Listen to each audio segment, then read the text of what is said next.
after other people's children and working in factories. All of this only to run into the risk of facing it again during this crisis. These are the people who are the heart of the city council's Family First agenda. Last year, when we received the CARES Act funding, the council worked quickly to establish programs that would provide direct assistance to Angelenos. We created grants for rent, childcare, utilities, small businesses, and nonprofits. We funded these programs because we knew it was the best way to help Angelenos. Through this pandemic, a roof over their heads, childcare for parents who were forced to choose between work and their families, and internet for kids who continue to learn from home, and relief for their businesses. I am proud to say that we created the largest rent relief program in the country. And because of our $103 million commitment to rent assistance, we were able to help 49,000 families to pay their rent. Yet, there are tens of thousands of families that are still in need of assistance. President Biden's $1.3 trillion economic package shows the federal government actually realizes that this is a framework to be able to lift families up from poverty. It shows that the city of Los Angeles knew all along that these were the types of programs that working families need to make it through this pandemic. I am excited to say that the second round of COVID-19 emergency rental relief program will begin taking applications on March 30th. In this round of this new program, the city has received $259 million in funding, more than 2.5 times the amount that we received during the first round. With the funding, we will be able to provide direct rental assistance and more money for our eviction defense program. A year into the pandemic, 90,000 Californians are still behind their rent. The city's unemployment is still over 10%, and families in our city owe anywhere between $4,000 and $7,000 in past rent due. This assistance will not only support families that are behind their rent, it will also allow people who are living paycheck to paycheck to actually provide for their families. But it's also really critical to mention that it's also going to help mom and pop landlords who are also struggling during this pandemic to pay for their mortgage. We are prioritizing those desperately in need of help. And with a combined household income at or below 50% of area median income are those who are going to be able to qualify. This program will bring working families one step closer to recovery. Even after this round of funding, our work is far from over. This pandemic has been devastating for our families, and renters in Los Angeles need additional help and support as we continue to recover. This is why we will work together to continue funding our eviction defense and right to counsel programs in the city of Los Angeles to make sure that families remain in their homes, because this city council is dedicated to helping residents pay, plan, and prosper, pay for their rent, plan for their after this crisis, and be able to prosper down the road, which is a very long road ahead of us. I will say a couple of few words in Spanish and then I'll introduce our speakers.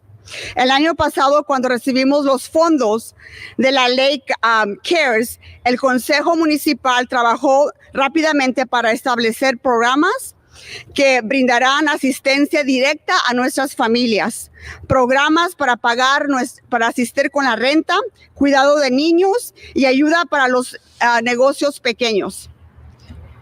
Financiamos estos programas porque sabíamos que nuestras familias iban a necesitar nuestra ayuda. Me enorgullece decir que hemos creado programas que ayudan directamente a los inquilinos en más necesidad de pagar su renta. Y este programa es el más grande de este país. Gracias a nuestro compromiso de $103 millones para asistir en la renta, pudimos ayudar a más de 49,000 familias para pagar su renta el año pasado. Sin embargo, 10 de miles de familias que todavía necesitan nuestra ayuda y tenemos que seguir enfocarnos en ellos. Estoy muy emocionada de decir que La segunda ronda del programa de asistencia de renta para inquilinos comenzará a recibir solicitudes a partir del 30 de marzo. En esta ronda del programa, la asistencia de renta de emergencia de la ciudad recibió 259 millones de dólares en fondos, 2 veces y medio la cantidad que recibimos en la primera ronda el año pasado. Con estas financiaciones podremos proporcionar asistencia de renta directamente a las familias más necesitadas y también podremos ayudar con la defensa contra el desalojo. Un año después de esta pandemia, 99,000 californianos todavía están atrasados en pagar su renta. El desempleo en esta ciudad supera el 10% y las familias de nuestra ciudad deben más de $4,000 a $7,000 en renta atrasada. Esta asistencia no solo apoyará a las familias que están atrasadas en su renta, pero también podrán ayudar a los propietarios de estas viviendas durante estas dificultades de este año. Damos prioridad a los inquilinos que necesitan ayuda desesperadamente, aquellos que tienen un ingreso familiar combinado o inferior al 50% del ingreso medio de la área. Incluso después de esta ronda de dinero, nuestro trabajo está lejos de terminar. Esta pandemia ha devastado a nuestras familias y a los inquilinos de Los Ángeles más necesitados de nuestra ayuda. Por eso es que trabajaremos juntos para continuar financiando nuestros programas de defensa del desalojo y el derecho de un abogado para asegurarse que nuestras familias permanezcan en sus hogares. Porque este concilio está dedicado a ayudar a los residentes a pagar, planificar y prosperar. Pagar sus rentas, planificar para después de esta crisis y para poder prosperar en el futuro. Muchísimas gracias. And now it's my pleasure to introduce one of our strongest partners in establishing this rent relief program during COVID-19. It's our mayor, Eric Garcetti. Thank you. Lysol, that's a serious one. Well, thank you so much, Council President, and good morning to everybody. I haven't been in front of a bank of cameras like this in nearly a year, so welcome. It's my pleasure to co-host together with the council here and these champions of opportunity, of justice, you back in the people's house here. We definitely can feel hope on the horizon. We can feel it in vaccinations that are going into people's arms and money that is going into people's pockets. And that's what we celebrate here today. Each day we see light that's illuminating the dark days that we've lived through and new reasons to feel optimistic about the days ahead. But our work is certainly cut out. We see in the statistics of COVID cases and hospitalizations going down and going to Angelino's arms. But it's difficult to speak of pure optimism today when we saw what happened yesterday, if I can just say something briefly, in Colorado, where we saw yet again another mass shooting in a city that had attempted to take up the leadership that the federal government has been unable to pass. Boulder, Colorado had put a assault weapons ban forward that was overturned by a court just days ago. We see that crazy brew of this year and mental health and access to guns and the tragedy, including one police officer who was responding to the scene and who died. Between this and what we saw in Atlanta, which was a brew of not just access to guns, but perhaps the targeting of our AAPI community, of women. This is enough, and we mourn today and have our flags at half-staff to mourn the victims, including the police officer in Boulder who gave his life, and our thoughts and prayers are with them. But as we look throughout this moment, there is a cause for some happiness. And as I said at the beginning of this pandemic, no matter what happens, this city government, this city council, my office would never stop working for Los Angeles and for Angelinos. We would protect lives, we would protect livelihoods, and we would lead. And that means that nobody should lose their home because of a pandemic, that nobody should be forced to wonder what it would be to join the numbers of Angelinos who are unhoused. And that goal is more urgent than ever. When I sat down with a champion last year, after we begged Washington successfully to include cities over $500,000 in direct relief with CARES Act, When that CARES Act money came to us and we were paying for masks and we were paying for tests, Council President and I both agreed we needed to pay for rent as well. And not only $103 million in direct rent, but working with this council, also $50 million in utility assistance, $75 million in privately raised money on top of that through the Angelino card and other efforts, have already resulted in more than $200 million of assistance. Add to that today, $259 million, which will leverage 20% more because it pays 80% of the rent and the landlord pays 20%, means that we'll add another $300 million plus in canceled rent for people, in mortgages paid for people. And as we see with the American Rescue Plan, this is, remember, from the December legislation that we're paying this from, American Rescue Plan doubles down on that. So when the state came to us and said we can do a state program or a local program, we said, why don't we combine them together? And in doing so, we have both our direct allocation and the state allocation for our people, adding double the amount, which will double again. I know that's a lot of numbers, but if you add it all up, it's more than $700 million in direct assistance to help people pay their rents and basic necessities.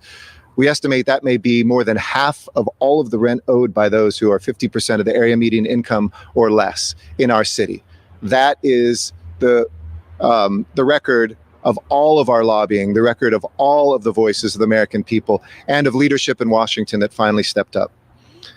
Thank you, Council President Martinez. Thank you, Council Member O'Farrell. Thank you, Council Member Bonin, and all of your colleagues for being such strong voices in this program.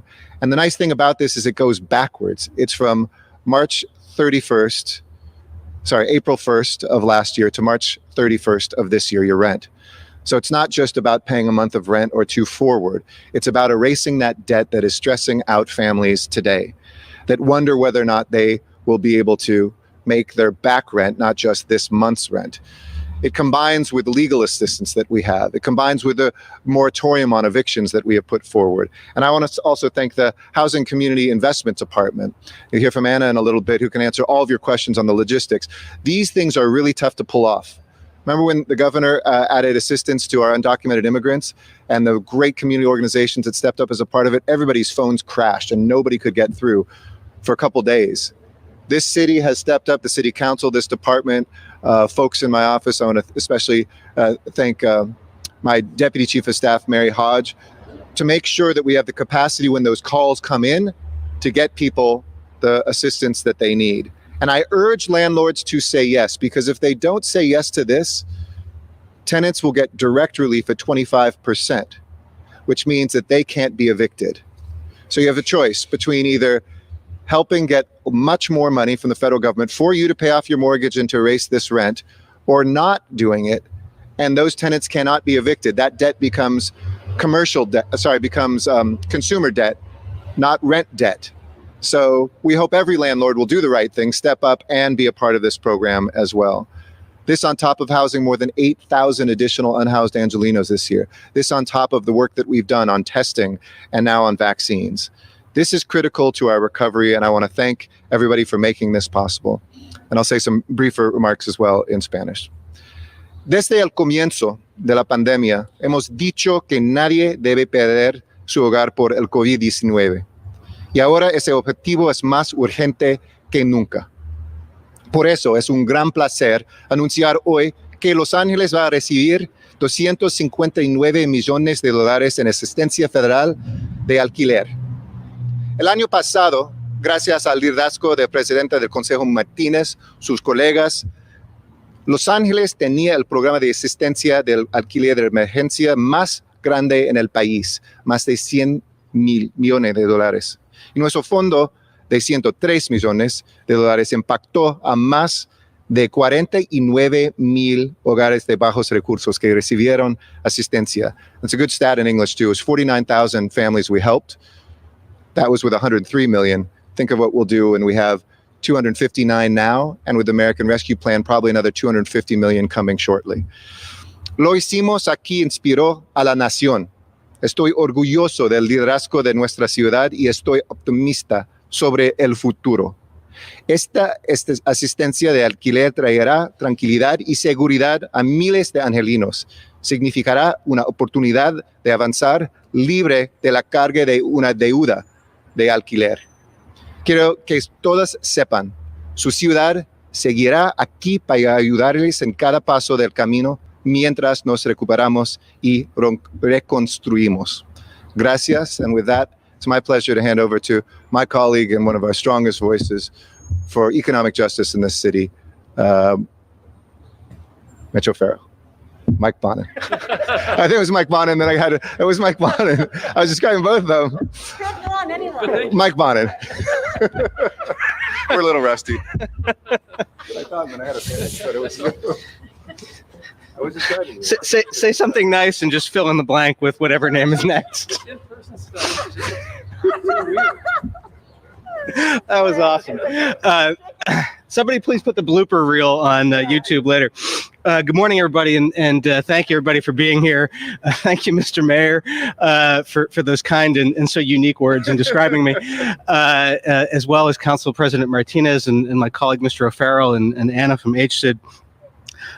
I'll be fairly brief. I'm a little out of practice at this. We haven't done this together in a while. First time I've been with these people in a year in person. So let me just say this. If there's a singular message from today, it is a message to renters in the city of Los Angeles. To the renters of Los Angeles, help is on the way, relief is here, and the city of Los Angeles has your backs. In the city of Los Angeles, renters are not a small demographic. Renters are a majority of the people in the city of Los Angeles. And a year ago, when this pandemic started hitting, the mayor knew, and Nuri knew, and Mitch and my council colleagues knew that we were going to be called upon to do things bigger and bolder and differently than we have ever done before. The coronavirus wasn't going to be just a public health crisis, but it was going to be an economic and a social crisis. And we were going to be called to act and do things we had not been asked to do before, and that we did not even know that we had the resources and the ability to do before. And we knew we were going to have to step up. And first on the agenda, in those very early days, when Nuri and the mayor and I were meeting with activists and community groups, first on the agenda were the concerns of renters, tenants, and working families in Los Angeles. Because we knew that if we were not standing up for renters, we were not standing up for families. We knew that if we were not standing up for renters, we were not standing up for kids. We knew that if we were not standing up for renters, we were not making an investment in public health, and we were not making an investment in preventing and eventually solving homelessness.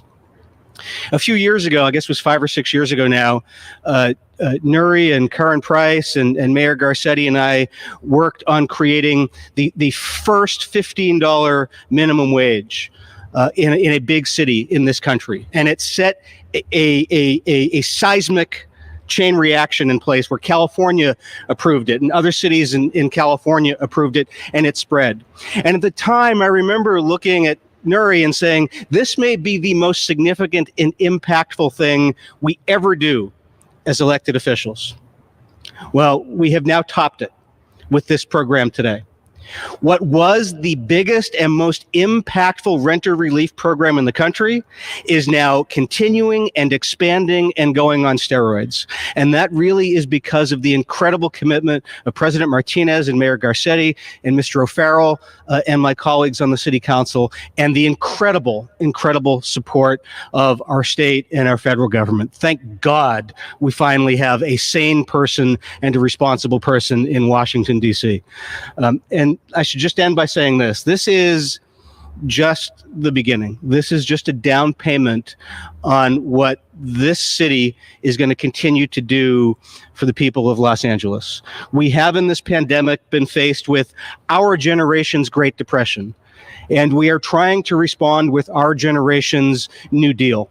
The New Deal wasn't one program. It wasn't one effort. It was a continuing series of efforts over a period of years, and this is part of that. And I'm honored to be a part of such an amazing group of people trying to get that done for the people of Los Angeles. And with that, let me introduce my colleague, one of the most powerful advocates for, what is it, economic justice in the city of Los Angeles. Someone who actually, at the beginning of this pandemic, like Ms. Martinez, stepped up and started to put his own office's resources into immediate renter relief. Mitch O'Farrell. Thank you.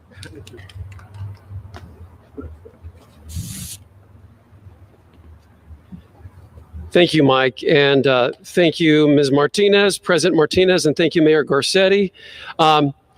And thank you to the media for reporting on this, because you're here, more people are going to know about this, more people who really need to know about this incredible renters relief program, which we are more than doubling the original $103 million. And as the mayor said, through the American Rescue Act, we will likely perhaps double it again. It's all about keeping people housed and fed during the pandemic and as the pandemic eases. Back in September of 2019, I co-hosted a summit on poverty with Ana Ortega's team at HSID. And this was months before the pandemic hit, months before we even knew that there was a COVID virus running rampant. And before it, of course, it hit our shores. And we knew then that 58% of renters in Los Angeles were rent burdened, and a good percentage of those renters were at risk for eviction. We've known this for a long time. The pandemic hits and it exposes all of the deficiencies in our social safety net. And so my team and I regrouped, we pivoted right then and there in March of last year and said, our new objective, our priority in office is to keep people housed and fed. And we've been doing just that in cooperation and collaboration with the full city council and the mayor's office. So, as Mike mentioned, Nuri Martinez and myself identified $1 million each in our own district. We reallocated discretionary funding to keep about 500 households housed through a subsidy of our own creation. That then became the seed for the first rent subsidy program, the $103 million. So since that time, we have not only helped renters, 49,000 households, a little more than that, but we've also helped the landlords make sure that they don't fall into arrears and end up losing their own property, so it gets gobbled up by a corporate-owned entity. And then you have what we had a little over 10 years ago during the Great Recession, and you had LLCs and corporations buying up apartment buildings across Los Angeles. So this subsidy that we're now more than doubling will help another around 60 to 80,000 households in Los Angeles. And it's more generous than the first subsidy. We know that on average, renters are in arrears by between $4,300 and $7,000 over the past year. This subsidy will help cover that entire cost for most of the renters who qualify. And again, it's below 50% of average median income to qualify. So we're very, very pleased with this. We're excited about it. We are meeting the moment. We're all participating in food distribution efforts and have all year long. This will continue throughout 2021. And now we're doing vaccination clinics in our own districts as well. Mine continues this week in East Hollywood. So this is about city leaders, all of us coming together and meeting the moment that is before us. And someday, well into the future, we'll be able to look back and have a little bit of pride for pivoting, making sure that our focus is taking care of the most vulnerable. And that's exactly what this continuation and enhancement of the existing subsidy does. So to explain a little more about the details, it's my great pleasure and honor to introduce someone that we all look up to and have deep respect for, and the department that she is part of, the Housing Community Investment Department, and that is Ana Ortega, who's going to talk a little bit about the details of this program. Ana. Mike, she's a real champion of economic justice.